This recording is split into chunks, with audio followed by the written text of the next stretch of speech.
అందరికీ praise the lord. కీర్తన 103. Psalms chapter 103 verse 1 to 5. దావీదు కీర్తన 103 1 నుంచి 5 వరకు చదువుకుందాం. నా ప్రాణమా యెహోవాను సన్నుతించుము, నా అంతరంగమునున్న సమస్తమా ఆయన పరిశుద్ధ నామమును సన్నుతించుము. నా ప్రాణమా యెహోవాను సన్నుతించుము, ఆయన చేసిన ఉపకారములలో దేనిని మరువకుము. ఆయన నీ దోషములన్నిటినీ క్షమించువాడు, నీ సంకటములన్నిటినీ కుదుర్చువాడు.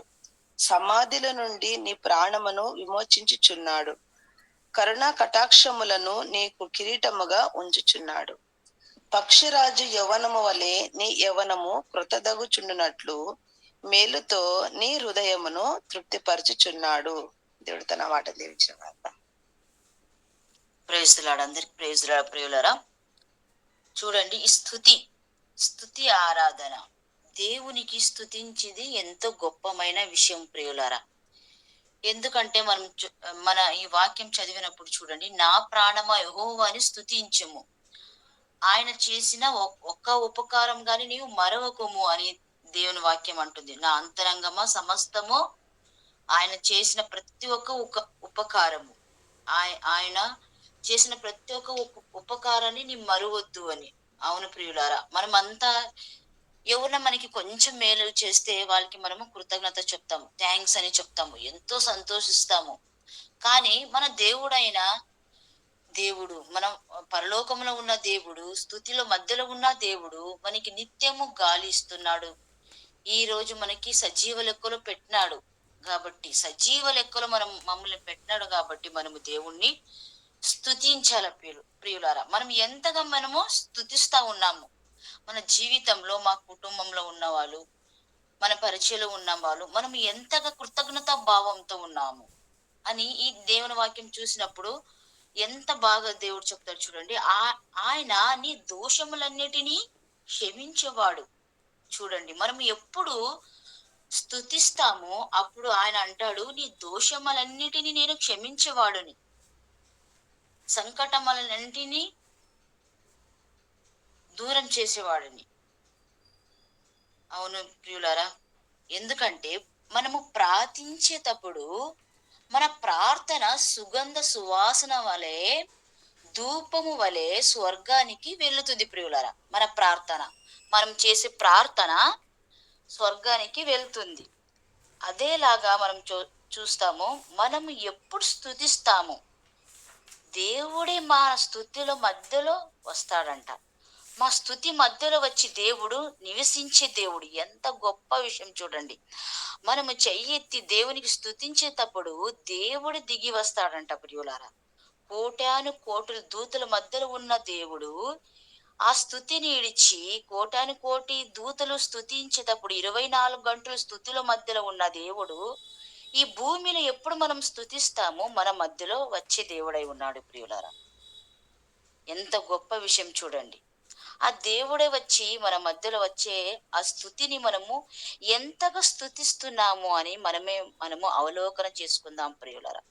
మా కుటుంబంలో గాని ఎంతగా మనము స్తుతిస్తున్నాము, మా పరిచయంలో గాని మనము ఎంతగా కృతజ్ఞతగా భావాలో ఉండి మనం దేవుని స్తుతిస్తున్నాము. ఎందుకంటే దేవుడే వచ్చేవాడై ఉన్నాడు, దేవుడే మన మధ్యలో వచ్చేవాడు ఉన్నాడు ప్రియులారా. మనం చూస్తాము అపొస్తలుల కృత్యలో 16వ అధ్యాయంలో పౌల శీల సువార్త ప్రకటించేప్పుడు వాళ్ళు ఏం చేసినారు? బంధించినారు, సంఖ్యల్లో బంధించినారు, శరవాసంలో వాళ్ళని బంధించినారు. వాళ్ళు ఆ దుఃఖంలో ఏం చేసినారు? వాళ్ళు బాధపడలేదు. వాళ్ళు అయ్యో మనం బంధించబడినాం కదా అని వాళ్ళు బాధపడలేక వాళ్ళు ఏం చేసినారు? ఆ దుఃఖంలో అక్కడ స్తుతించినారు ప్రియులరా. ఆ స్తుతి ఎట్లా అయిందంటే, ఆ స్థుతిలో వాళ్ళు ఎంతగా దేవుణ్ణి స్తుతించేటప్పుడు సంఖ్యల్లో అక్కడ విరిగిబడింది. చూడండి ప్రియులారా, మనము స్తుతించినప్పుడు ఏమవుతుంది? అన్ని సంఖ్యల్లో విరిగిబడుతుంది ప్రియులారా. అక్కడ ఏమైంది? అక్కడ ఉన్న సైనికుడు గాని మారు మనసు పొందినాడు. అక్కడ ఉన్న సైనికుడు గాని మారు మనసు పొందినాడు. అలాగే మనం స్తుతించినప్పుడు చాలా మంది మనం చూస్తాము.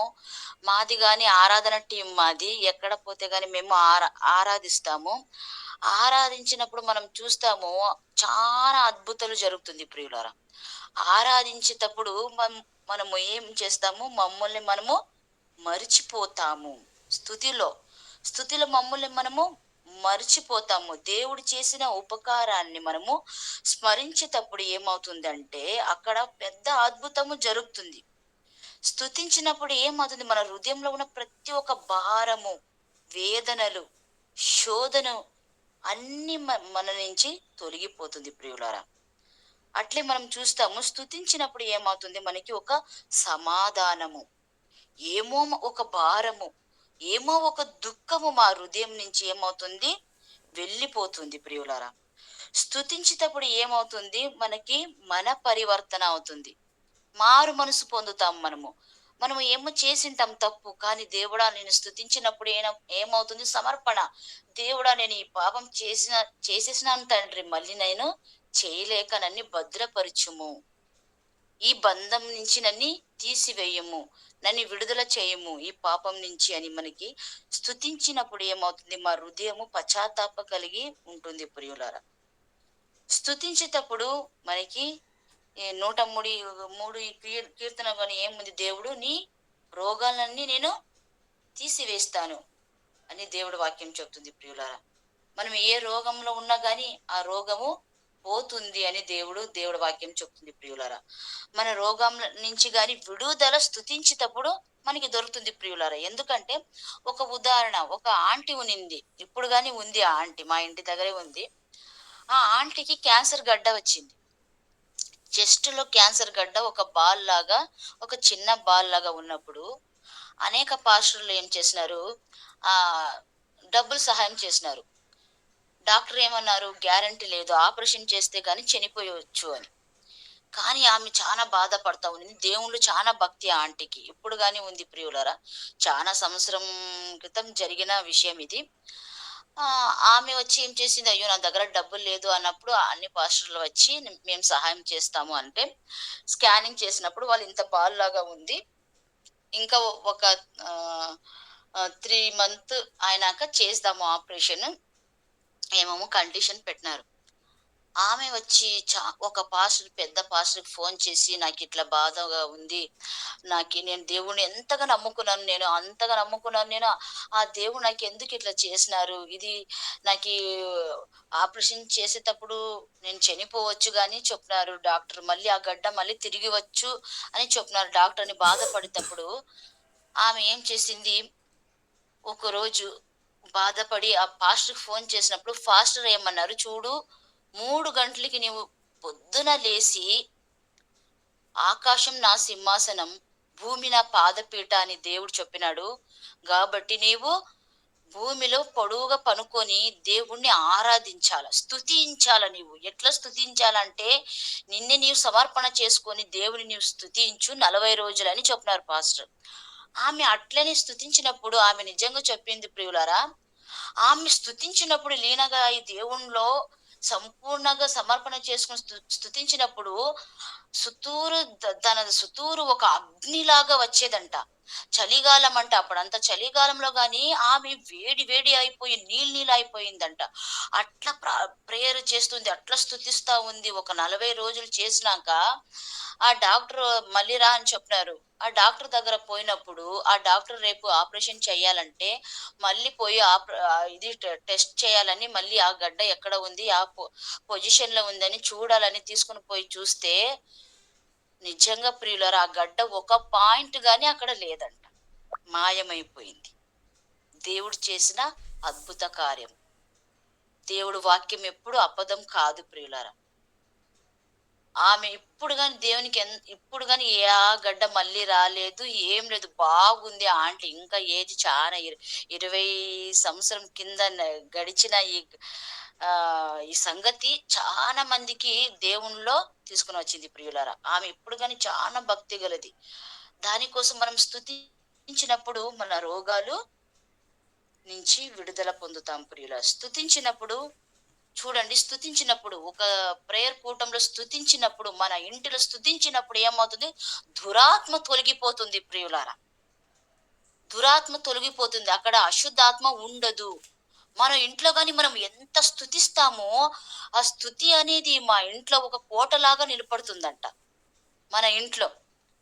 ఆ కోట మనం ఎంత స్తుతిస్తామో అంత పెద్ద కోటలాగా దెయ్యంకి కనిపిస్తుందంట ప్రియులారా. బయట నుంచి వచ్చే దెయ్యము ఆ స్తుతిలు చూసి, వీళ్ళ ఇంట్లో స్తుతిలు ఉంది, ఎంతగా స్తుతిస్తున్నారని దయ్యం భయపడి పారిపోతుందంట ప్రియులారా. స్తుతించినప్పుడు మనుషుల్లో ఉన్న దురాత్మ బయటికి పోయినప్పుడు ఏమవుతుంది? మన ఇంటిలో గాని వచ్చే అవకాశము సైతానికి లేదు ప్రియులారా. ఎందుకంటే మనం చూస్తాము దేవుని వాక్యంలో సౌలరాజు దురాత్మ నుంచి పీడింపబడుతున్నాడు. అప్పుడు చిన్నవాడైన దావీదు యవ్వనుడు, ఆయన స్తుతించినప్పుడు ఏమవుతుంది? సౌలరాజులో ఉన్న దురాత్మ నుంచి విడుదల సౌలరాజులో ఉన్న దురాత్మ నుంచి విడుదల పొందేవాడు ఎవరు? సౌలరాజ. చూడండి, సౌలరాజులు చెడ్డ బుద్ధి వచ్చింది కాబట్టి ఆయనలో దురాత్మ ఉన్నింది.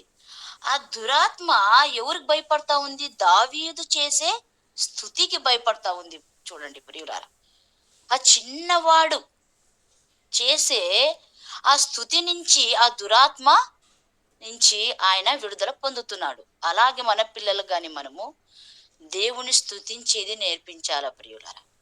మనము స్తుతించినప్పుడు ఏమవుతుంది?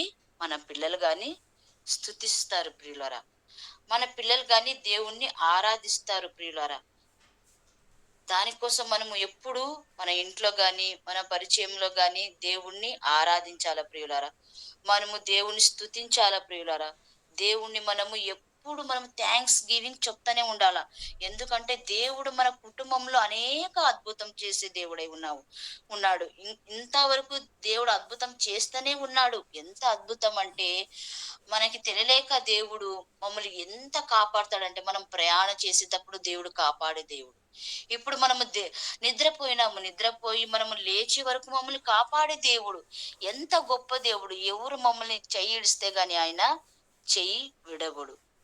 దానికోసం మనము ఎంత స్థుతిగల ఆత్మలో ఉన్నాము, స్థుతిస్తున్నాము, మనము ఉపకార స్మరణం దేవునికి చేస్తున్నాము, ఎంత థ్యాంక్స్ గివ్ చేస్తున్నాము.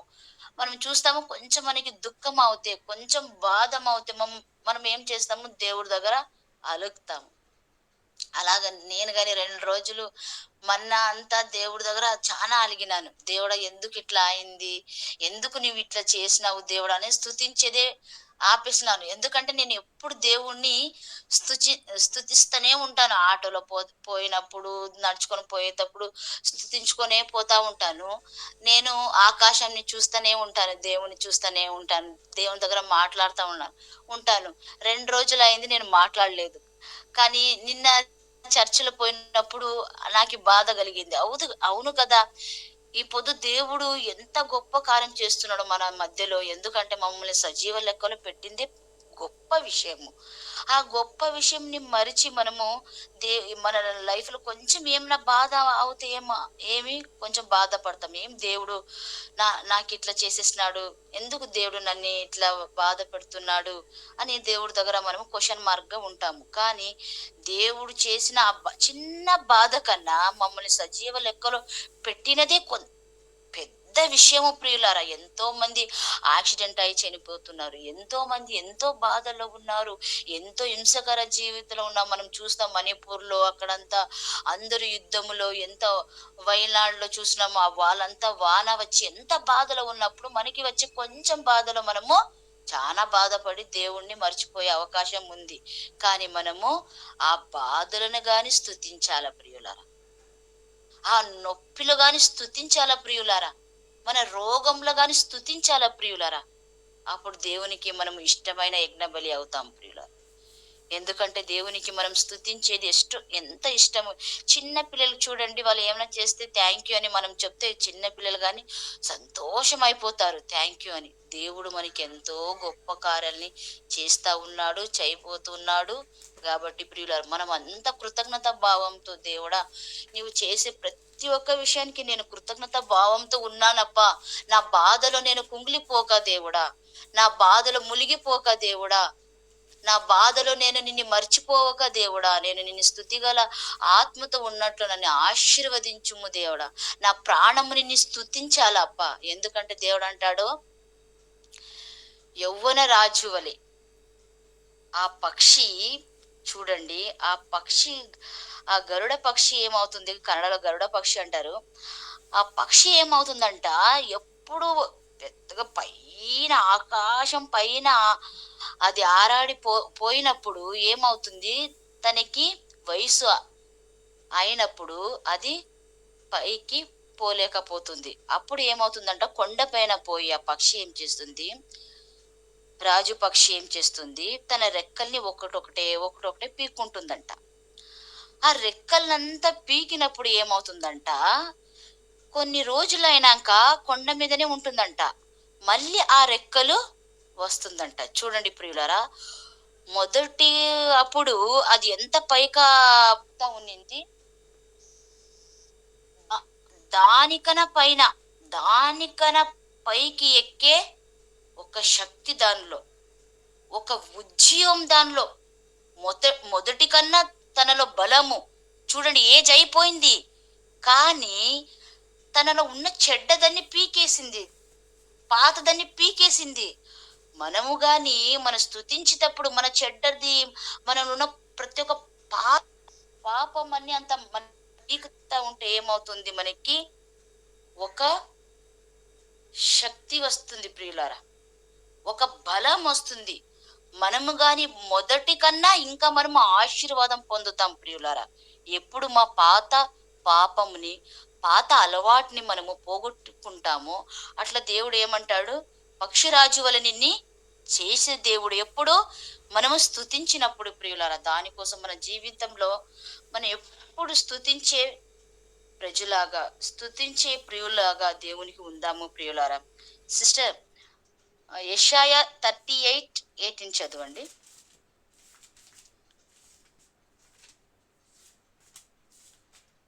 Girija sister, Vanja sister, Vanja sister. అక్క చెప్పండి. 38 ఎంత అన్నారు? 18 ఓకే. 38:18. పాతాళమున నీకు స్థుతి కలుగదు, మృతి నీకు కృతజ్ఞతాస్థుతి చెల్లింపదు, సమాధిలోనికి దిగువారు నీ సత్యమును ఆశ్రయించరు. చూడండి ప్రియులారా, ఎందుకంటే మనం అంత బతికి ఉన్నాము, సజీవ లెక్కలో మనం ఉన్నప్పుడు మనము స్తుతించాలంటారు. చూడండి ప్రియులారా, మనమంతా స్తుతిగల భావంతో స్తుతించి పిల్లల్లాగా, దేవునికి ఇష్టమైన ప్రజల్లాగా, ఇష్టమైన బిడ్డలాగా, ఇష్టమైన కొడుకులాగా, ఇష్టమైన కుటుంబంలాగా, ఇష్టమైన ప్రజలాగా, ఇష్టమైన పరిచయం లాగా మనము మన జీవితంలో స్తుతించబడాలి దేవుణ్ణి. మనం ఎప్పుడు స్తుతిస్తాము, దేవుడు అంటారు జీవించేవాడు ప్రతి ఒక్కడు నన్ని స్తుతిస్తాడు. మనం సజీవ లెక్కలో ఉన్నాము ప్రియులారా. మనకి దేవుడు ఒక్కొక్క రోజు గాని ఒక్కొక్క బహుమానం లాగా ఇస్తున్నాడు దేవుడా. ప్రియులారా, ఎంత గొప్ప విషయం మనం సజీవ లెక్కలో ఉండేది తెలుసా. వారం అంతా ఏడ్చి దేవుడు ఈ వారాన్ని చూసి భాగ్యం మనకి ఇచ్చినాడు. కాబట్టి మనము దేవుణ్ణి స్తుతించే వారుగా ఉందాము ప్రియులారా. ప్రభుతో ఆనందించే వారుగా ఉందాము. ఒక్కొక్క దినం గాని మనము దేవుని స్తుతించేటప్పుడు మనము దేవునిలో ఆనందిస్తాము, దేవునిలో మనము ఒకటై ఉంటాము. దేవుడు మనం స్తుతించేటప్పుడు మా ప్రతి ఒక్క సమస్యని దిగి వచ్చి నివారించేవాడు. ఎందుకంటే ప్రార్థన సుగంధ వలె, సువాసన వలె, ధూపం వలె స్వర్గానికి పోతే మనము చేసే స్తుతి మధ్యలో దేవుడు దిగి వచ్చి మన స్తుతిని అంగీకరించే దేవుడై ఉన్నాడు. దేవుడి వాక్యము దీవించును గాక. ఆమె. థ్యాంక్ యూ అక్క. నిజంగా మనం గమనించాలి కదండి, స్తుతి విషయంలో నా ప్రాణమయ యెహోవాను సన్నిధించుము. హృదయమార మనం ఎప్పుడైతే దేవుని ఆరాధిస్తామో, నిజమే మనం బాగా ఉన్నప్పుడు ఆరాధించగలుగుతాం, కానీ మన పరిస్థితులు కొంత అనానుకూలంగా ఉన్నప్పుడు మనం ఆరాధించే విషయంలో కొంత నిర్లక్ష్యము లేదంటే ఆ యొక్క సంపూర్ణత అన్నది లేనట్టుగా మనకు కనబడుతుంది. నిజంగా జ్ఞాపకం చేసుకుంటే యోబు జీవితాన్ని ఆయన చెప్తాడు కదండి, మనకందరికీ తెలిసిన వాక్య భాగమే. ఆయన నా తల్లి గర్భం నుండి దిగంబరినై వెళ్ళిపోతాను, యెహోవా నామమునకు స్తుతి కలుగునుగాక. ఆయన మాట చేత కూడా దేవుడు అన్యాయం చేసినని చెప్పలేదు ఆయన. నిజమే, మనము స్తుతించే విషయంలో మరి ఎంతగా దేవుణ్ణి స్తుతించాలి. ఆయన అంతగా తను కోల్పోయిన స్థితిలో కూడా దేవుణ్ణి స్తుతించినప్పుడు చివరి అధ్యాయంకి వచ్చేసరికి రెండింతల ఆశీర్వాదాన్ని పొందుకున్నాడు.